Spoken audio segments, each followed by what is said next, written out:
Well, here we are. Thank you for staying with us. Time for the news review. And I have a surprise for you. Anyway, so we get into it. I have the Daily Graphic this morning and Business Finder. I'll be introducing two special guests. Yeah, two special guests. Look forward to that one. They're joining us for the review this morning. Why is my guest speaking when I've not asked her to speak? But it's over to last. Very good morning to you. Put it there, put it there, put it there. Yeah, man. Did you see my post yesterday on Facebook? I did. Okay, if you haven't spotted it, go there. I was up to some mischief. But we have someone else joining the conversation. Yes, we do have Bridget Jogbenuku. She's former flag bearer of the PPP. Great to have you here, ma'am. Good morning. Good morning. Good morning. You're doing well. Happy to be here. I remember the last... But I'm glad to be here. Last time I interacted with Bridget was at the University of Ghana. We had this engagement at the Spanish department, Maison Française at the University of Ghana. I don't know whether you recall, but it was really great. That was a while ago. I don't know how many years ago that was. It's been about 2.5, 3 years. Really? Yeah, not that long. Much longer than that. Oh, okay. But good to have you. Anyway, so Bernice, we're going to get into the papers together with Bridget as well. But maybe a quick take on, even as we get into some of the matters in the newspapers, we're also looking at the latest development as far as the IGP and what he wrote to the High Commissioner of the UK is concerned. I don't know whether you followed, but on the back of a certain Oliver Barker, former of Fix the Country, getting apprehended one more time, but this time for a traffic offense, breaching a traffic regulation. He was accosted by the police. The High Commissioner tweeted that he had been arrested again and that she would be watching what was happening. The IGP responded with a terse message. Well, maybe not so terse, but a stern message that, hey, you can't do that. We're a sovereign country and all of that. I don't know whether you followed the script and what your take is on that development.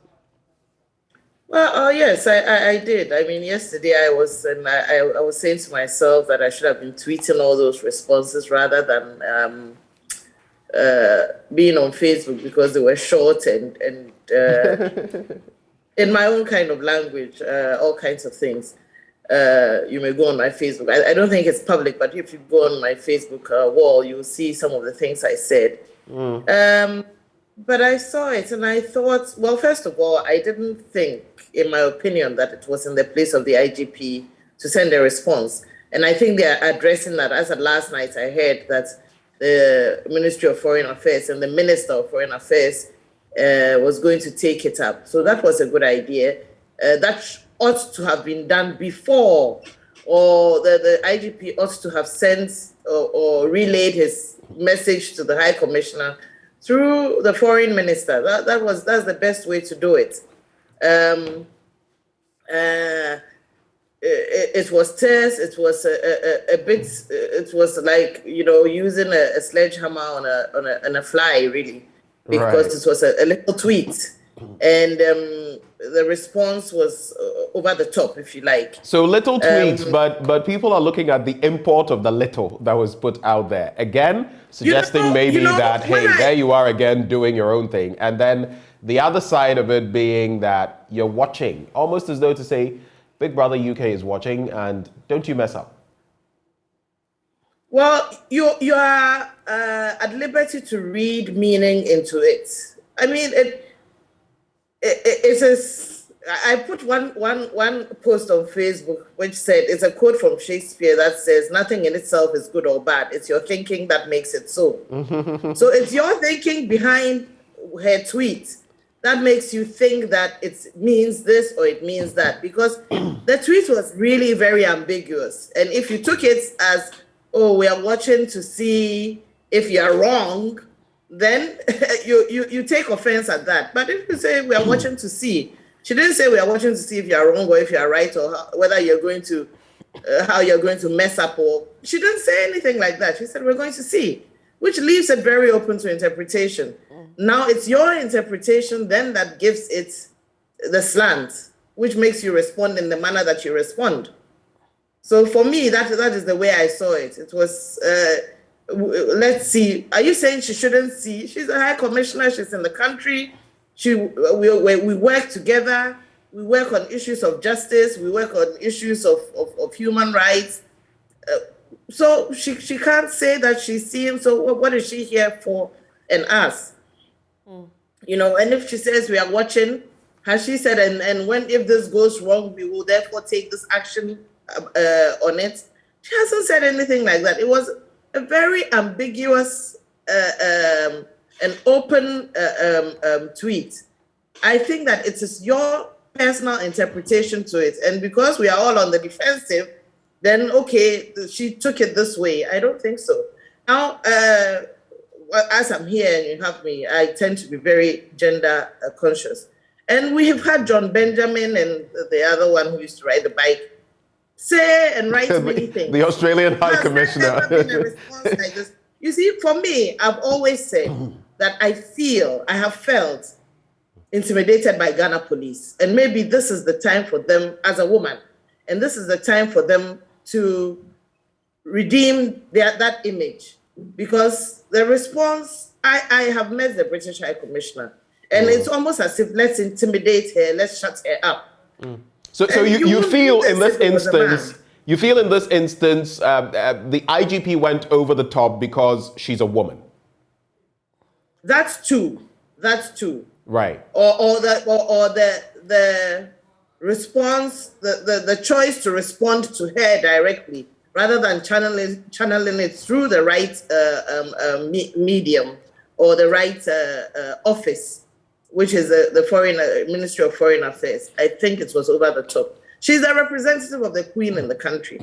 She's not a minister. She's not, and even a minister, it would have to be at that level. So I think, yes, it was wrong that way. You made reference to the statement by the Foreign Affairs Ministry. Let me just bring some extracts from there. And so it reads, the Ministry of Foreign Affairs and Regional Integration has noted with concern the intense public debate that has been generated by the communication between the IGP and the British High Commissioner in Accra, in line with general diplomatic practice of communicating with diplomatic missions, preferably through direct engagement. The ministry wishes to remain circumspect on its pronouncement on the matter. We've therefore initiated contact with both the British High Commissioner and Inspector General of Police to resolve the issue at stake. And it concludes by saying, we take this opportunity to reaffirm the bonds of friendship and cooperation between our two countries. So I think on that note, we can move on to other matters now, right? Let's quickly do so. All right, okay, let's look at the Ghanaian Times. Yeah, let me start with the front page of the Ghanaian Times. And this is the big one on the front page. Supreme Court ruling, cardinal sin of judiciary, Bagbin observes. And this has to do with the case with Justice Afriyie versus the Attorney General. Okay, and it's on page 16. Let me just bring a bit of that story, and then we can discuss the issues at stake. So, the Speaker of Parliament, Alban Sumana Kingsford Bagbin, has stated that the ruling of the Supreme Court in the Justice Afriyie versus the Attorney General case is the cardinal sin of the judiciary. According to him, the decision by the Apex Court not to hear Parliament before the ruling in the matter in which the voting rights of the Deputy Speaker was challenged led the court to come out with what he calls untruths. In his closing remarks at the maiden edition of the Speaker's seminal lecture in Accra, Mr. Bagbin wondered why Parliament was not contacted in the search of evidence to arrive at the ruling. And in the judgment, and this is a quote, in the judgment, the lead judge, Justice Yoni Kulendi, said things that were not a true reflection of what happened in Parliament on that day. The statement that the Speaker did not handle the Minister of Finance well, and that is what occasioned the walkout, is not borne by fact or evidence. And so clearly we are seeing here an issue of whether the Supreme Court really understood what happened on the day and leading to the judgment it arrived at. Madam Jogbenuku, I don't know what you make of this judiciary legislature issue. And also, if you followed keenly the issue about the voting rights of the Deputy Speaker, at the time he was presiding over that particular sitting in the House. What do you make of the judgment itself and the observation by the Speaker of Parliament? I would say that I was a bit disappointed at the judgment. I think that it states that, or the law did state that it's open to interpretation. And I think I had this discussion with my good friends at my tennis club when it came up. It's also we're looking at it one way. I suppose, look, with these two parties in power or alternating power, I bet that if it was the NDC in power, the ruling would go in their favor one way or other. Are you suggesting, Bridget, that our judicial system? Anything. You know, when it comes to the judiciary, right? When I'm not suggesting anything. When it comes to the judiciary, I want to be very careful because they immediately jump on you and claim that you are calling them biased. I think that there was someone a few weeks ago who actually said on air or on radio that they should be careful, and it was one of them, I think, to say not all their rulings must go in their favor or in favor of the ruling party or something like that. Was it the National Minister? In a case like this, I would say, you see, that is why we need a third party in Parliament, or other parties in Parliament. Then this, when it comes to voting, it won't be disputed so much. Now, one side is trying to get the majority when it comes to votes, and therefore we know that the presiding officer or agent in Parliament, who is the Speaker at the time, has no voting right. If somebody steps into the shoes of the Speaker in his absence, he becomes Speaker for me, and therefore must lose his voting rights. Now, the Supreme Court has ruled in favor of the Deputy Speaker when he's acting as Speaker to have rights to vote. So how do you feel we can counter this apparent bias that you make mention of? So depending on which party is in power, the judiciary will lean towards a certain angle per your view. How do you think we can counter this bias? By getting more parties in Parliament?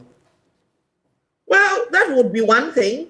That would be one thing to break this duopoly that we have, and to break this almost, there's a word for it, the two parties, this supposed hung parliament. Now, the other way it would be difficult to counter, because what I wanted to say was, what would the NDC or the minority, how would they feel if they were in the position of the majority? Would they agree with this ruling? Would they say, no, they don't want it? And this is what we should think about, because it's not so much the judiciary as much as the political parties, the two parties. But for me, and from where I'm coming from, and from what I understand, I would prefer to stick to the original understanding, where the Deputy Speaker, when he steps into the position of as Speaker, should not have any voting rights. Okie doke. Other stories from the Ghanaian Times newspaper, or shall we? Yes, sir. So let me just run through the other stories on the front page. Veep asks tax BOG to increase gold reserve to protect the country from currency fluctuation. And government to partner Zoomlion for mass quality organic fertilizer production. And lawful parliamentary procedures can't be questioned. And that's a story on page 3. And that statement was made by the Attorney General. And it's in relation to that case challenging the constitutionality of the passage of the e-levy by Parliament, saying that Parliament did nothing untoward in passing the bill into law. 3 National Democratic Congress members of Parliament, Haruna Idrisu, MP for Tamale South, Mahama Yariga, Boku Central, and MP for Tamale South, that's Haruna Idrisu, and Mahama Yariga, Boku Central MP, Okujeto Ablakwa, MP for North Tong, contend that the passage of the e-levy was unconstitutional because Parliament passed it with 136 members instead of 138 as stipulated under Article 104(1) of the 1992 Constitution. So, I mean, we all know the e-levy is in force. I don't know what you make of 1 month after the implementation of the e-levy, Mr. Gwenuku. I'm just wondering if you've been affected in any way. Oh, yes. I work with, and now that you've given me this platform, I always advertise. I work with women in the Volta region who produce palm oil jumi for me. Okay. And it's called V-Flavor if you're looking for it. And I pay them through mobile money. Okay. So it's costing me a little more each time I have to send them money. And so I have been affected quite painfully. For example, over the last weekend, it was end of month weekend, you're paying everybody, and we've always paid through Momo. So you can well imagine that I didn't realize that. I think cumulatively, as you send Momo, the more you are charged. Yeah. You know, so that was a lot to be charged. So yes, I have been affected. So learning from that experience, have you, like other persons, developed a strategy? I mean, so there are some who say, if I have to pay 3 people 300 cedis, I'll pay 1 each day to avoid, to avoid paying the e-levy because your threshold is 100 cedis a day. I mean, have you come up with any strategy on how you're going to? I wish it could be that easy, but when you are dealing with traders and women in business and rural women in business, how much, is there? If you have to send them, let's say, for example, 1,000 cedis or 2,000 cedis, do you start sending it 10 days before or 20 days before? You know what I mean? You can't. It's difficult. The other alternative is to risk it and put the cash in an envelope and let someone, a driver or somebody, send it to them. But it's a risk. If it doesn't get there, you lose that money. So you just buy them. So I suppose I'm paying the e-levy on risk. But you see, if it was, I mean, the NDC walked out, and this is what we got. We don't know what the alternative would have been or what would have come out of it. It was bound to happen. I think that if they had negotiated, and I don't even know if the word is negotiate, but if they had, negotiated a lower percentage, it would have been comfortable for everybody else. Would have said, yes, we'll pay it, but it's a lower percentage. 1.5 they tried that. They even opted for 0.5% to 1 maximum. That didn't work out. The only relief we got was 0.25% because it was brought down from 1.75 to 1.5%. So that action was brought to bear. I mean, for many months, from somewhere around October, November last year till when?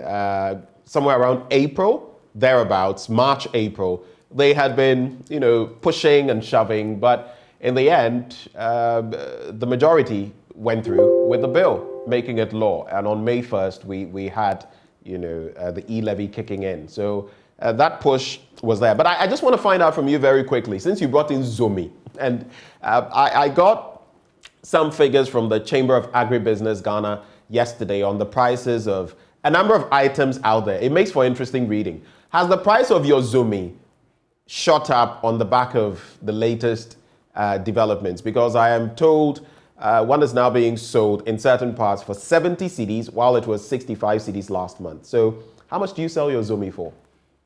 Hey, I'm undercutting myself then, because my gallon is 65. So thank you very much. So you're still at 65. Good to know. I must match the market, shouldn't I? No, please. Please keep it that way so that some of us can keep purchasing. But a quick look at the Daily Graphic newspaper. World Bank grant $1.2 million goes to deprived schools, education minister. Do you know in recent times, a certain $1.2 million became a very interesting issue. Topical. And some ministry, some service did not know about this and that. But here we are, the Minister of Education, Dr. Owusu Afriyie, has said the $1.2 million World Bank grant for digital literacy will be channeled into resourcing deprived basic schools identified across the country. He said the money would be used for the provision of furniture and teaching and learning material to enhance the learning environment. Dr. Afriyie added that the Ministry of Education executed the teachers' digital literacy project from its own resources as a condition precedent before the World Bank disbursed the grant. So a lot to talk about there. But Bridget, and of course we have a T-Bed conversation this morning as well, but what do you make generally of our educational system as it is in its current form? Lack of textbooks in some quarters, there's free SHS. I mean, what would be your overarching yet very straightforward assessment of education in Ghana currently? Basic level, secondary level. Well, there's a lot left to be desired, if I should say so. I mean, if we start from base, and I'm happy to hear that they're going to pump in that 1.2 million. I would like to meet the education minister. I'll take him to my SS in Afadjato South District in VSEC, it's called Vehicle Secondary. It's a V, so it's VSEC. Right. They don't have tables. The students stand. I have pictures and I have videos, and if you want them, I'll send them to you. They stand to write their notes, to take lessons. I think it was the district assembly that donated a few tables to them, maybe last month. You see, there's a video of the students knocking their furniture, their broken furniture together so they can sit on it and take lessons. So if they're going to invest, if you like, 1.2 million into furniture and into furniture first, then we will be happy. Of course, they are talking about IT as well. There is a tax, the CST tax, I think it's called, which is which is taken from electronics, imports of electronics, and supposed to go to funding IT and education. But we haven't seen that. In 2019, 2020, when we were hit by COVID and the children were in school, were at home for about a year, I had expected that they would quickly invest some of that in e-learning methods so that the schools will be up to scratch, up to date. We have fallen grossly behind, even behind countries like Kenya, African countries who have e-learning systems now. And we don't have that. And our children don't even know what laptops and computers look like. We see, for a lot of us and a lot of people in government, we don't see beyond Accra, beyond the cities. And when you go outside of the cities, you go to the places like Afadjato South, if you like, where I come from, or Kwanta, or, I mean, you're showing some of these pictures. We have refused to invest in our education, particularly the basic education. I mean, it was heartbreaking to hear not too long ago that even food, the feeding grant was only 97 pesos. When you break that down in dollar terms, as it is that we use that to denominate everything, how much is that? A couple of cents. Not even 15 cents. And we are feeding people who are growing, who are our future on that. How does a child learn when they are poorly nourished? How do they grow physically and mentally, psychologically, if they are poorly nourished? I mean, 97 cents, you cannot convince me that it can buy any kind of food. You're telling me we don't have textbooks. How is it that we have schools and we don't have textbooks? So you think about it and you say, listen, I mean, how much priority are we placing on our education? And yes, we have free SHS, but The basic schools have been ignored, and we must start from there. You see, yes, I can see a video playing with, they taking care of their surroundings and sanitation and things like that. And it's good that they are doing that, but they need fuel. They need the food to fuel them, to energize them, and to help them to study and to grow. So we haven't paid much attention to our education, and it's a bit heartbreaking. Actually, so there's this bit as well I saw recently, Bernice and Bridget, where some community, in fact, the desks are all broken and everything, and I think community members are contributing, is it 50 pesos per day, trying to, get these. And it's sad. We have so many schools and the trees. But staying on the tangent of education, just very briefly to wrap. When you look at page 5 of the Daily Graphic, first flight taking migrants to Rwanda. And of course, we know of the situation of those going through the English Channel and how they're going to be repatriated with the agreement with Rwanda. But I want to tie that to the latest HPI, a high potential individual visa system by the UK government. It is basically now going to bar all professionals or of a certain tertiary educational level who would have wanted to use this visa to enter the UK and all of that. There are institutions from Europe, Asia, and all of that that are allowed, including the likes of the United States, France, China, Hong Kong, Australia, Germany, Canada, Japan, and others. But guess what? No institution from Africa is on the list, and it sparked another row, so to speak, about racism. What's your take? Of course. I mean, if you leave us out, I haven't heard about it, and I would love to read about it and understand it better. But if you're saying Africa has been left out, certainly it's racist. And it's, why would you? Is it because they don't value our level of education? And if that is it, I don't blame them, but it doesn't justify it. There are still people from Africa who have a certain level of education and are worth being taken on or being offered that opportunity. So I do agree with you that there is a racist slant to it. I mean, Africa, it's sad. It was even what was being done to us in a war-torn country like Ukraine at the time that they were leaving the country during while the war was going on. And it's sad to hear that they have made that choice. We will need to understand if there is the justification behind it. Like I said, I haven't read that into it. I don't know the details of it, and I'd like to understand it better. But what is the thinking behind leaving out just this one dark continent, as they call us? Let me go to the front page of the Daily Guide, and I'll read all the stories, then we'll focus on two. So, lightning victims still in limbo. I'm sure you may have heard of that story of a young man, 17 years, who was struck by lightning. Right. We are told mysteriously, his body was left unattended because the family, all the superstition and everything. Superstition associated with this, and so a fetish priest had to come and perform some rituals. Details of that story is from page 6. Boga MP loses fight, and it's about James Jachikwesin's case and his second attempt to get rid of 3 out of 5 charges preferred against him by the Attorney General, and Accra High Court has dismissed that. Then this very interesting one, and that's what I would like us to focus on: 3 nabbed over sex video flogging. There's also the bit on police bounds, coup monga gun demo, and AG shreds e-levy suit. Bridget, let me come to you on the sex video flogging situation. So, has she seen the video though of the flogging? Right. No.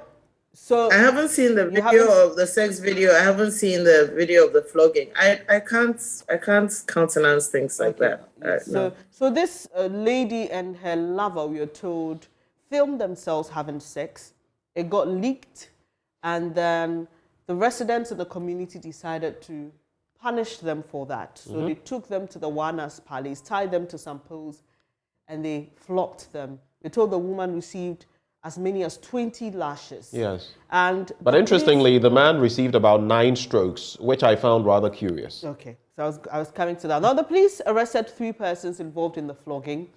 The youth masked up at the police station, created a lot of chaos. You're told that the police had to fire some warning shots to disperse them and arrested 18 of them. So you're looking at a situation where there are laws in a country, there are ways to execute some of these things. If you think that someone has done something inappropriate, even in Islam, I'm told that you don't visit such punishment on persons. It's an imam who must sit over the case and say you're guilty or not, and say this and this is your punishment. I don't know how you look at it from both perspectives, the legal perspective and also the gender perspective, because I also saw in that video, and I must say it was just a video, but what I saw, it appeared that the woman received more lashes than her male counterpart. And maybe right before Bridget comes in, there's also the bit about whether the chiefs, the Wana, because it was in his palace that everything, whether they had the blessing of the traditional ruler, and they've also been invited. But over to you, Bridget, your take on this. Well, first of all, I ask, what was their crime? What are they guilty of?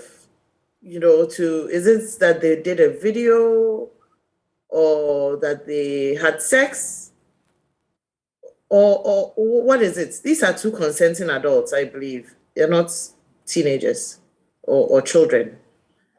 And even children, I don't think they deserve this kind of punishment. So what was their crime? Now, when you take it from the angle of the woman was punished some more or lashed more than the gentleman, is it because she couldn't fight back? I haven't seen the video. But the point is, we keep doing this all the time. Sex. We make such a taboo of sex. But Bernice and Ben, you and I couldn't have come into this world by any other way but sex.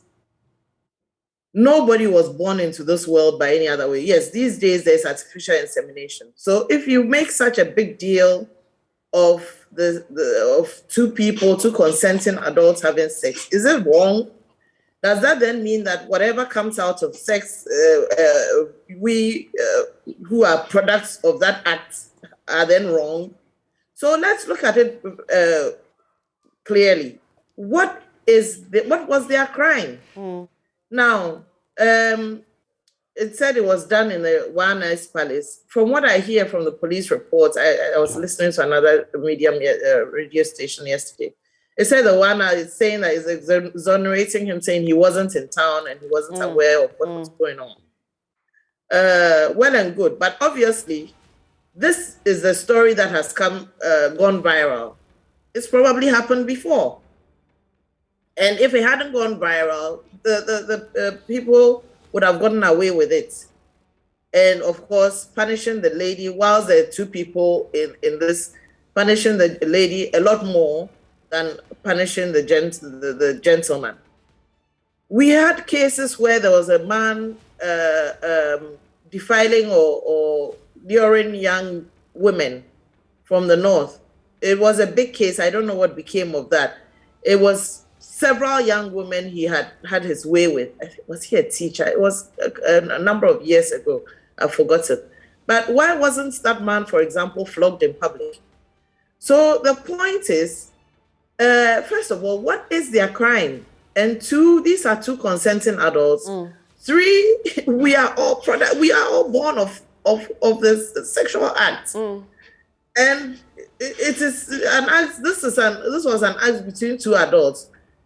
Someone I heard yesterday said it's a morality issue. You cannot prescribe morality.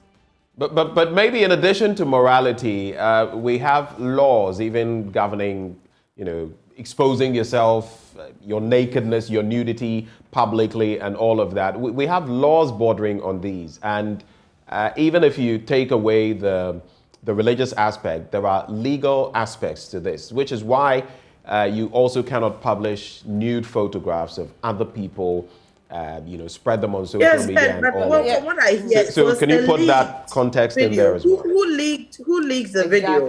It was a leaked video. Yes, but from what I hear, it is the lady in context, and if memory serves, who actually did this. That is where it gets a bit problematic.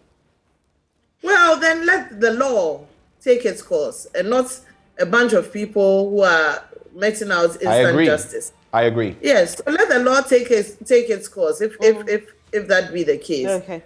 And therefore, it goes back to the question: what was their crime? Okay, so we quickly have to wrap up on this news review, but I would just like to take, if you can, just tell me in one word what you thought when you heard about this intention to have an armed demonstration from the 4th of June. Was it an armed demonstration, though? Was it an intention to have an armed demonstration? Yes, it was. That's what the police termed it. So the organizers the organizers say that they wanted security, private security, who will be armed. And we were told by the police in that statement that the protesters themselves were also going to be armed.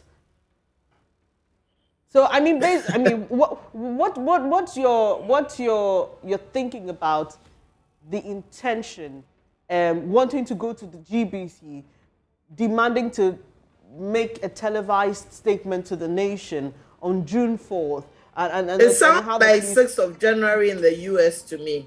Except that in this case, they asked for police. They asked for permission from the police. But if it indeed was going to involve guns and to go and make statements, and it's very replicate of June 4th, 1979, as I remember it. And so more like a reenactment. Possibly, yes. We are far past that, and maybe they should look for better ways of demonstrating. Probably like Occupy of July 2014. We appreciate your time this morning. Bridget Jogbenuko is former flag bearer of the PPP, and we'll be doing the news review with her, Benjamin. Exactly. Bridget, really great to connect with you once more, and we wish you the very best of the day. Thank you very much. Thank you. So up next is sports. Yesterday. Osman Bukhari. Let me see, who are those on target?